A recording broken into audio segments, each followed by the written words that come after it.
Hi guys, welcome to YOGALATES with SJ and to this 15-minute home workout.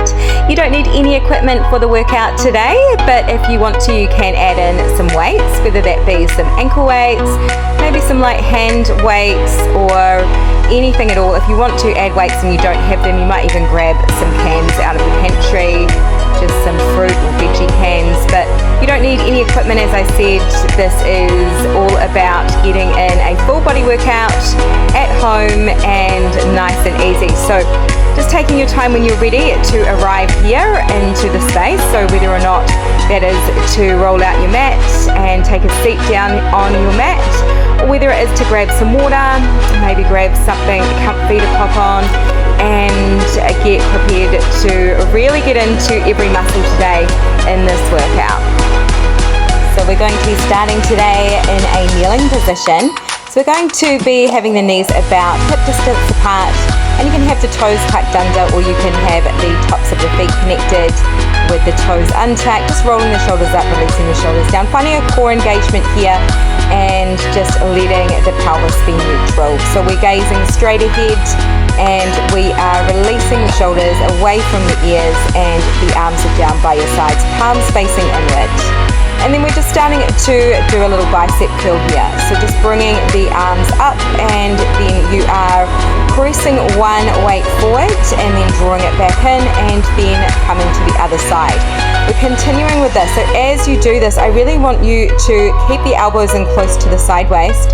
You are keeping your core engaged the whole time, and you have got your hips pointing directly down. So you're not tucking the tailbone under, you're not pressing the tailbone back, and your shoulders are away from the ears, and you're breathing. So making sure that you are just pressing out and drawing back in, really bringing your mind to those muscles of the shoulders as well as the arms that we're working here, also to the core. So we're really bringing our attention and mind to the core muscles as we keep that belly button back towards the spine.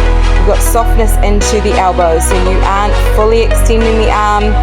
You've got that very small micro bend into the elbows, and let's stay here, and we are doing both arms. So both arms lift and drawing back in. If you don't have weights here, you've just got your palms facing upward, and you're really just bringing your mind to the muscles that we're working.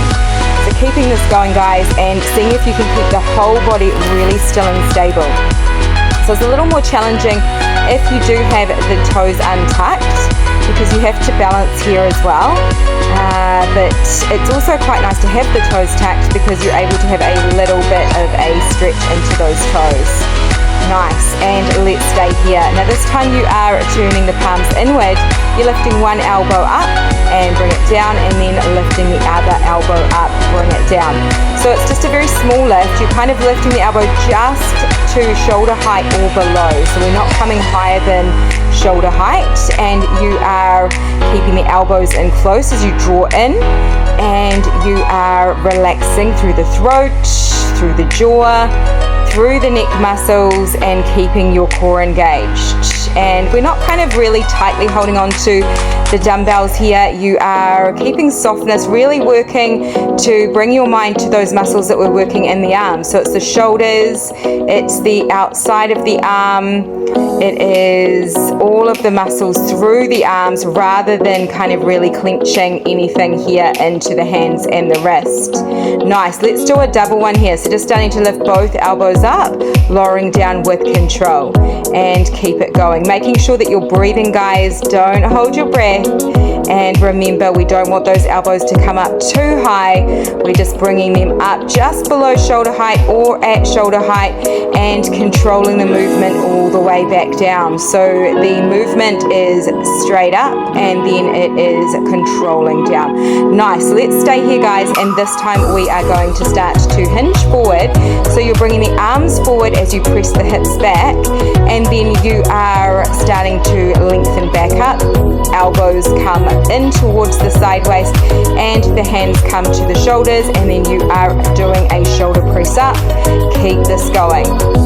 So as you continue here with this, I really want you to find that flat back. So your head and the back of your neck and the rest of the back is all in one long line. So we are not looking up, we are not looking down. We've kind of got some space between the chin and the chest, and you are pressing the hips back as you start to lengthen the arms forward. So finding that really nice kind of table position here as you start to press those hips back, and then you're pressing the hips forward to draw you back up.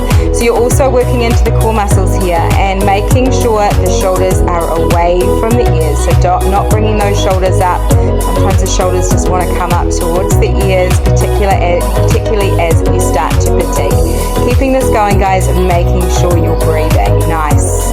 Maybe each time you come forward with the arms, you might find an even more lengthened out position. So as everything starts to soften up, as everything starts to find more mobility, you might just find a little bit more flexibility as well as lengthening out. Nice. Breathing in, breathing out. Beautiful. Let's come all the way down, guys. Bringing the big toes together, knees out wide, and finding child's pose. And then we're taking a moment here to come all the way up to your downward facing dog, lifting the hips, sinking the heels. And then you're starting to reach the right leg up towards the ceiling, coming to a three-legged dog, shifting forward into a plank position, and then you are pressing back up to your three-legged dog, lowering the foot back down and sinking the heels down, lifting the hips high. Inhale, left leg lifts, three-legged dog, and exhale as you shift forward into your plank, hovering that left leg up, and then you are pressing all the way back up to your three-legged dog without lowering the foot. Beautiful. And then releasing the foot down when you're ready. Down dog. Inhale, right leg lifts, three-legged dog. Exhale. Inhale, shifting forward, plank, keeping that leg lifted up, and then you are pressing back up, three-legged dog. Release the foot down to down dog. Inhale, left leg lifts. Exhale. Inhale, shifting forward, plank, keeping the left leg hovered, and then pressing back up, three-legged dog, and sinking back down, down dog. Keep this going, guys, just in your own time. You might find you want to cross the ankle behind the other ankle, so it's totally over to you. If this is too much to do this as a movement, it is absolutely fine. You can absolutely modify this, so not feeling that you need to continue on with this. You might even just kind of move from your down dog into your plank and then back to down dog rather than doing the three-legged dog. Or you might even just stay in your down dog and just kind of shift the leg up. So just doing a three-legged dog, back to down dog, and then to the other side, three-legged dog. So really just working at your own pace, doing what feels good, and we're all coming all the way down. We're starting to bring the left foot forward, and you are starting to just lengthen the left arm up towards the ceiling as you open the left side of the heart to that left side, and then drawing back up to your original position. So as you do this, just trying to find some space for the hips here. So you've got the knees about kind of hip distance or even slightly wider apart, finding your balance and just starting to work here at your own pace. You might not come all the way down with that right hand. You might even just kind of find that you are just twisting a little bit and then coming back. I just want you to make sure that you're not bringing tension into the side of the neck here. So you're letting everything move in one piece and you're keeping your core engaged. So we aren't also bringing any tension into the shoulder. It is about just really being kind and gentle and doing what feels good in your body.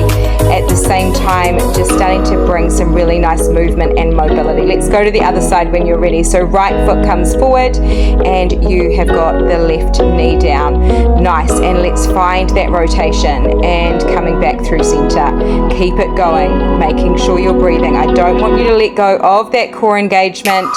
So we are keeping the core engaged, so important. Keeping softness into the jaw, keeping everything in one nice long line. So you are not letting the knee also go forward of the toes, that front knee. Find maintaining balance nicely into the center line here. So everything is weighted in a central position and lifting up tall out of that pelvic floor the whole time. Nice work. Keep it going. Full body workout. Only 15 minutes and we are getting everything we need. Beautiful work. We are getting strength, we are getting length, we're getting flexibility, we are getting breath work. We are going to get amazing results. This is a lifestyle and it's all about making it convenient, making it work for you. Nice. Let's come all the way back through center when you're ready, and you are going to start to sit back towards the heels. Finding a child's pose here. You can have the knees together or you can have the big toes together and the knees out wide. We're just starting to draw the right arm in and the left arm goes long. Forehead comes down onto the mat. So you're finding that really nice stretch out of one side, and then you are switching to the other side. Drawing the left weight in towards the knee as you lengthen the right arm long. And you can just keep this going, just switching from side to side in your own time. As you do this though, guys, I want you to make sure that as you gaze up, you don't kind of lift the chin right up, so you're not bringing any tension to the back of the neck, and you have got your gaze kind of directly down or slightly forward as you look up to switch. Just making sure that you're keeping everything in that lengthened out same line from the top of the head all the way out the tailbone, and seeing if you can also really sit back as far as you can towards the heels. So it's like you are trying to kind of find a further distance from the extended fingers all the way out the toes, out the pelvis. Nice. And then we are coming all the way through. Let's lengthen both arms out. Forehead comes down towards the mat. It's all good if it doesn't reach the mat. Just taking a really nice stretch out here. Inhale in, exhale out. Good job. Let's come all the way up, just taking your time. We're going to come to a standing and grabbing hold of your weights again. Finding that core engagement, shoulders are away from the ears and your feet are about hip distance or shoulder distance apart. Rolling the shoulders up, exhale as you release the shoulders down. Let's bring the right weight to the right shoulder, and then you are pressing that weight up as you start to tap the right toes, and then lowering the heel down as you start to draw the weight in towards the shoulder again. Elbow comes down. So let's keep this going. So it's kind of just a side stretch with this, but I really want you to think about coming up and over to that side rather than crunching over. We are lifting up towards the ceiling, and then we are keeping that lift as we start to bring the weight all the way over, gazing underneath the armpit, and just finding that really nice articulation of the foot as well. So tapping the toe and then kind of letting the foot come back down, really connecting the whole foot down. Let's come to the other side when you're ready. So we are starting to lengthen that left arm up and over as the toe taps out to the side. Keeping your core engaged here. We're not pressing the hips forward and we're not popping the glutes back. We're keeping everything lengthened out. So you've got the tailbone lengthening down towards your mat. You've got your core engaged and you are relaxing the shoulders, relaxing the jaw. Finding length, lifting, lifting, lifting, coming up and over and release, and coming all the way down. Arms come down by your sides. Let's just roll those shoulders up, release the shoulders back and down. Just taking some nice cleansing breaths here. And then you can go back the other way, lifting the shoulders back, up, forward and down. Beautiful work. Taking your time when you're ready to come all the way down, guys, and releasing your weights to the side and coming onto the knees. Starting to just sit back towards the heels and just finding any movement here that feels really good in your body, and then you're just starting to come to a plank position. So if it feels too much to come to a full plank, you can just have the knees lowered down, coming to a half plank, making sure that the shoulders are in line with the wrists, and then you're keeping the heels together, toes slightly turned out, and you're starting to lift the hips up and sit back towards those heels as you find a bit of movement here, and then shifting forward again into your plank position. So we're moving from a plank into a hovering kind of child's pose position. Again, please drop the knees if you find this is too much, if you're bringing tension into the low back. We are nearly at the end, guys, so stay strong, and then coming all the way to sit back towards the heels, and then you are shifting the hips forward, opening the heart forward, lifting the heels up, and finding a little back bend, and then tucking the toes under, lifting the hips up and sinking the heels. We're coming to a downward facing dog, and then shifting slightly forward, and you are crossing the right leg across, keeping your core engaged, and then the left, and then shifting back to your plank. Keeping this going, so alternating from side to side. Guys, if this is too much to move the legs, you can always stay in a stationary plank position, and you can also lower the knees and just stay in your half plank. Otherwise, just letting that leg cross across. I want you to keep your gaze straight down, keeping length through the back of the neck. Your core is engaged the whole time. You're pressing those heels back as you come back through the center, and you are making sure the shoulders are in line with the wrist. Beautiful work. Let's lift the hips up, sink the heels, downward facing dog. Just taking a moment here, cleansing breaths in through the nose, out the nose or mouth, and then starting to lower the knees down and sitting back towards the heels. Inhale as you shift the hips forward. Exhale, inhale, lifting the gaze, lifting the heels, back bend here, and then exhale as you round the spine, chin to chest, sitting back towards the heels. Inhale, shifting the hips forward, gaze lift, heels lift up towards the buttocks, and exhale as you round the spine and forehead comes down towards the mat, sitting back towards the heels, child's pose. Inhale, shifting forward, exhale, and we are finding a little press up here. So you can be in a half press, or you can tuck the toes under and come to your full press up. Just a few press ups here before we finish off. Shoulders are away from the ears, keeping your core engaged the whole time. Elbows go straight back, and release it, you guys, when you're ready, sitting all the way back towards your heels, melting the heart, forehead comes down, lengthening the arms forward, and taking a break. You might just take some time here in your child's pose before going to do whatever it is you're going to do today. It was beautiful to have you join me. I can't wait to see you again soon.